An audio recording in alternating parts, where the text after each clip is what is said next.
What's going on, guys? It is IRGT85, and we have a lot of interesting things to talk about today on the channel. Obviously, we're going to talk about these latest leaks and quotation marks about Nintendo Switch's upcoming 2022 game lineup, because a lot of people are starting to talk about this, and I kind of have a different feeling about the situation. But first off, we're going to talk about massive PlayStation 5 sales. So if this is your first time on the channel, be sure to hit that subscribe button. Be sure to like and share the video as well. But without any further ado, let's talk about what's going on in the world of video games. And the PlayStation 5 seems to be, well, off to a pretty crazy start. Of course, both of these consoles, the PlayStation 5 and the Xbox Series consoles, launched during the pandemic. So it was kind of a different way to purchase these systems. You couldn't just walk into a retailer store or camp out outside of a retailer store in hopes of getting one of these systems. It was a very different way to buy things. And of course, we saw a lot of things like scalping. We talked about them over the holiday season. People were buying up large quantities of the PlayStation 5 and the Xbox Series consoles and selling them at a very high price. But we hadn't gotten any concrete information on how many units the PlayStation 5 had sold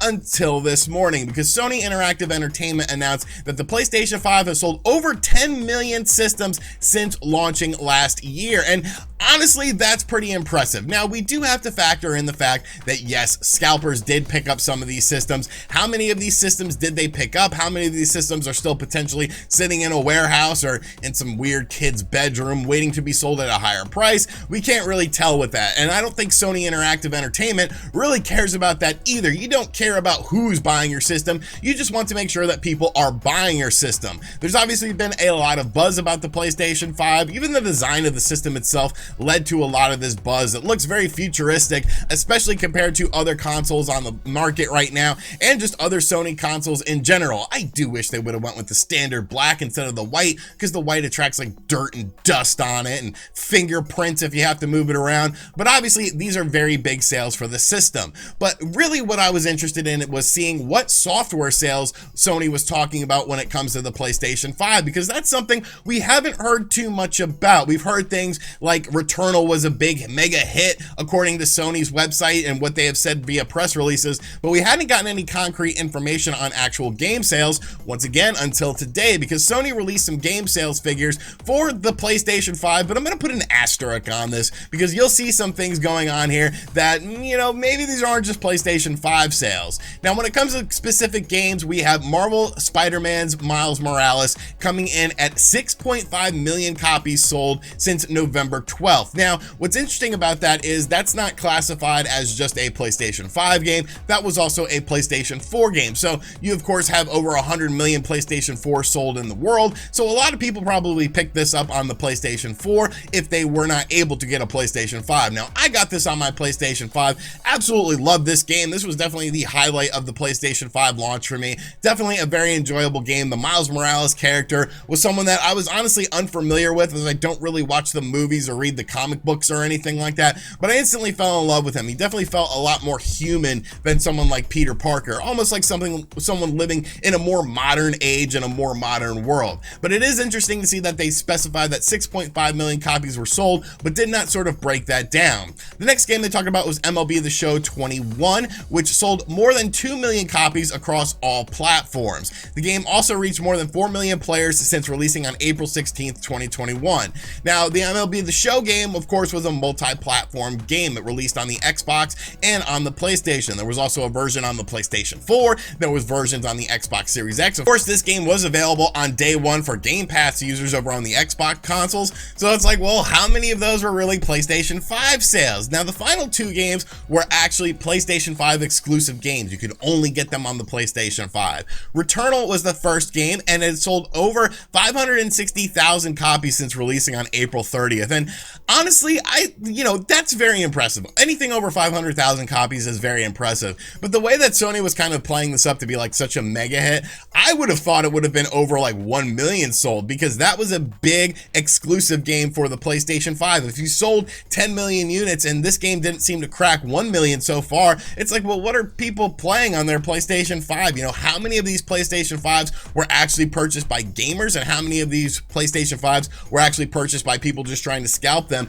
and create a business out of it? Now, I will say that Returnal was kind of more of a niche game than something like, oh, I don't know, Ratchet and Clank or Rift Apart. So I would have been interested to see what Ratchet and Clank Rift Apart sold. Oh, wait a minute, we have sales for that as well. Ratchet and Clank or Rift Apart has sold over 1.1 million copies since launching on June 11th. And once again, very impressive number, over 1 million copies sold. But I kind of keep going back to the fact that you've sold 10 million PlayStation 5s. And it's like, if you know, this big game, this game that obviously has a lot more mass appeal than something like Returnal would have, only managed to sell 1 million in the first month or so. It's kind of like, well, what are these people playing on their PlayStation 5? Like, honestly thought this game would have sold a bit more, like maybe even like 2 million or 3 million copies, because this game had all the pizzazz and the flair that a PlayStation 5 game should. It was an absolutely incredible experience. Few things about the game that I didn't like, but overall, it was an awesome game. It really pushed the PlayStation 5 in terms of visuals, and of course, this was a PlayStation 5 exclusive. So, you know, not to scoff at 1.1 million or anything like that, but I really thought this had a chance to almost see something like you would see with the Nintendo Switch attach rate as far as games are concerned, because it had that mass appeal. It had that sort of gameplay where it was like anyone could sort of jump into this and really enjoy the game experience. So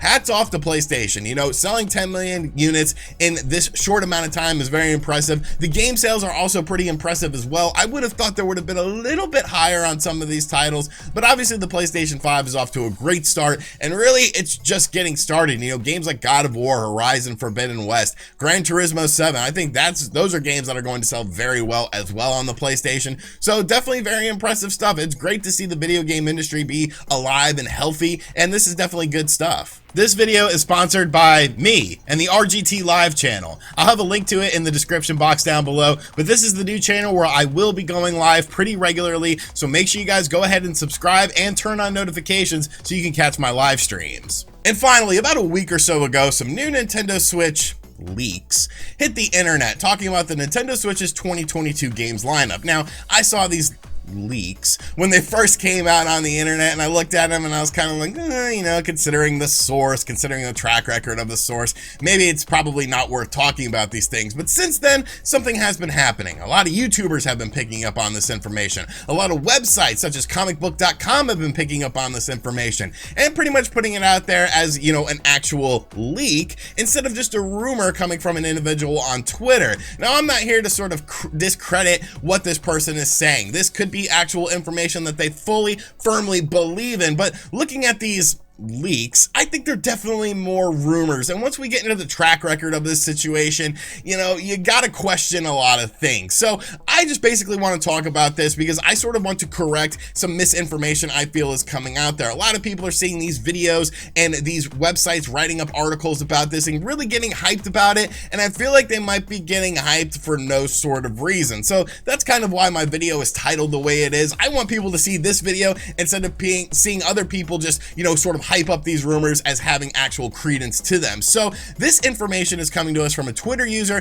by the name of New Marco Maro, who is someone that we've talked about before on this channel. We'll look more into who New Marco Maro is, but they've obviously done a lot of Nintendo Switch related leaks over the years, and it's kind of like, okay, you know, some of these things are things I've heard, some of these things I think are just completely out there, out of left field. So what is actual factual with this whole situation? Well, one of the things I talked about is the new Donkey Kong 2D adventure. Still unclear when, since there was planned for this holiday season, holiday spelled wrong, time ago, but will make sense to use it as a closing or opening fiscal year game. Splatoon 3 should come early next summer, and it's kind of like, well, okay, you know, we've heard about a new 2D Donkey Kong game for quite a while now. We've heard about this leading up to E3. Supposedly, people that worked on Super Mario Odyssey are working on a new 2D game. A lot of people assimilated that with the Donkey Kong game. We've heard that the Donkey Kong Country moniker will be going away for this game, as Retro Studios isn't working on it or anything like that, and they're obviously known for the Donkey Kong Country stuff. So, you know, this isn't really like new information or anything like that. Rhythm Paradise and Heaven gets a green light for a new entry for the Switch months ago, but I shouldn't expect it until 2023. Pikmin 4 was a game with many years of work behind, and one official restart around 2016 to 17, similar to Metroid Prime 4. Finally, the game is very close to finish, and it's like, okay, once again, Pikmin 4, like, we know it's a game. Shigeru Miyamoto talked about it years ago. We know it's an actual thing. Obviously, releasing something like Pikmin to be remastered on the Nintendo Switch with Pikmin 3, it's like, okay, this is kind of just, a safe bet. Like, I think anyone could have guessed this. Kirby's Next Big Adventure is something to be expected in 2022. Game was designed as a 3D adventure with RPG elements, and it's like, okay, once again, we know that Kirby games are being worked on right now. HAL Laboratory came out and talked about what they were doing with the Kirby franchise. The game's producer was talking about that they're working on new Kirby stuff, so it's like, this isn't really, that crazy, really a leak or something like that outside of the realm of possibility. Metroid Prime Collection, oh Jesus, this game should be ready for the first half of 2022, even if it's finished since ages. I heard they included more stuff since then, so it's not 100% Metroid Prime Trilogy Wii HD. First look at Metroid Prime 4 later on. The game is at 65% of its development cycle. Metroid Prime Collection, we've talked about this a million times. We've been talking about this since, I think, 2018, supposedly it was a thing. I actually swore off sort of talking about this just because I got so sick of it and nothing ever coming to fruition, but I guess, we got to talk about it again. As I said before, even if Nintendo said no more Zelda for the anniversary, Wind Waker and Twilight Princess are done for a while, so they will come sooner than later. Don't know anything about Ocarina of Time and Majora's Mask HD, but something about the N64 version that maybe we will know later this year. Once again, it's very safe bets. These are things that we expected to come out during Zelda's 35th anniversary. Nintendo came out and said, well, this is all we have really planned. That hasn't really quelled the rumors about these, but this is all stuff we knew about before E3. So why are we treating this like new information? Oh, here we go.